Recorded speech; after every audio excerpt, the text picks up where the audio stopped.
potrebbe permettere agli attaccanti del Padova di attaccare più facilmente in ripartenza. Calcio di punizione al centro area da Fuganti, sul secondo palo invece era arrivata da Pra. Attive.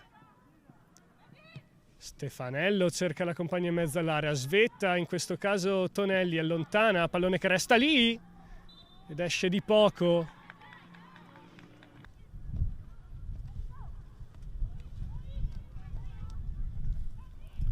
Attenzione perché qui può calciare e riesce anche a calciare Stefanello sul primo palo difeso da Valzolger. Si è dovuta distendere il portiere del Trento Calcio Femminile che ha deviato in angolo di Padova. Le statistiche dicono che ha ottenuto 8 punti rispetto ai 14. Attenzione perché qui trova il gol del vantaggio il Padova su un'azione sviluppata sulla destra, il cross al centro. È arrivata all'appuntamento con il pallone probabilmente spagnolo.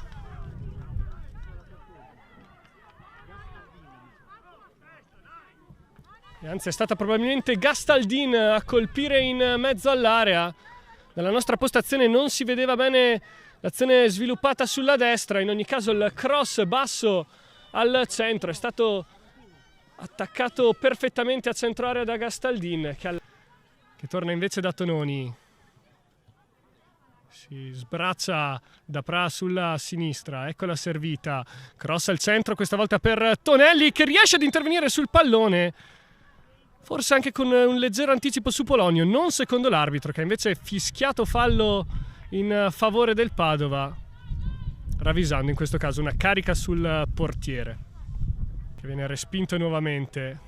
In questo caso la difesa del Padova è molto bassa a difendere l'area. Fuganti crossa sul secondo palo a cercare Battaglioli che riesce a colpire con il piattone destro sul secondo palo, non riesce però invece ad indirizzare Malvestio che cerca direttamente le compagne in mezzo all'area. Carli riesce a girare verso la porta. Questo poteva essere anche un pallone per tuttora impiegata in questo ruolo, dove può sfruttare ancora di più la sua velocità abbinata a una buona tecnica quando poi si tratta di crossare il pallone in centro all'area. In questo caso crossa Pasqualini, sponda di Tonelli e poi rosa la palla, gol del pareggio, ha colpito con il destro sulla buona sponda di Tonelli, ampiamente a lato però la sua conclusione probabilmente anche deviata. Il difensore del Padova, calcio d'angolo battuto ora al centro, pallone che finisce ancora sui piedi di Tonelli che se lo ritrova però troppo vicino al corpo, riesce solo a calciare con il mancino. Di trovare quell'episodio che ti dicevo. E attenzione perché Pasqualini nella scorsa partita con il Portogruaro da calcio di punizione ha colpito la traversa. Attenzione a Pasqualini che parte col destro, vola Polonio ed è via in angolo. Occasionissima per il Trento Calcio Femminile da calcio di punizione, battuto bene da Pasqualini, respinto da Polonio. Occhio perché l'angolo adesso battuto al centro dal Trento Calcio Femminile permette a Linda Tonelli di arrivare sul pallone sul secondo palo. Tenta di rimettere il pallone in mezzo all'area, non ci riesce, allora cerca di uscire il Padova. Battaglioli in compenso riesce a fermarli.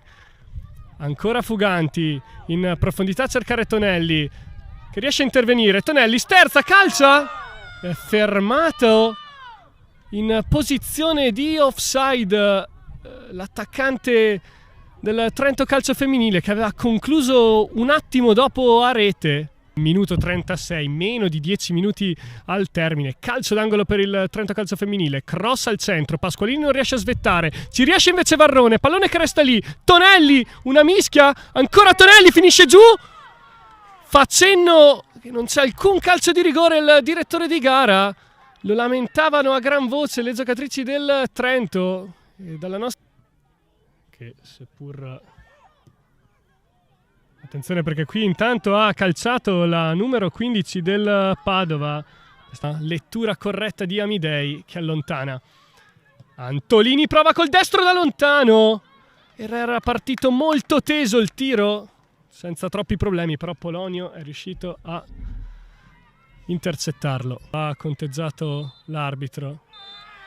Ecco che dice che può bastare così il direttore di gara. Allora il Padova alla meglio sul Trento calcio femminile. Vittoria per 1-0 che allontana il Trento dalla vetta ad una sola settimana dalla partita col Cortefranca. Adesso ci sarà da vedere cosa ha combinato il Cortefranca nel match col Venezia. In ogni caso si può dire che sia un'occasione un po' sprecata per il Trento calcio femminile, che esce sconfitto per 1-0.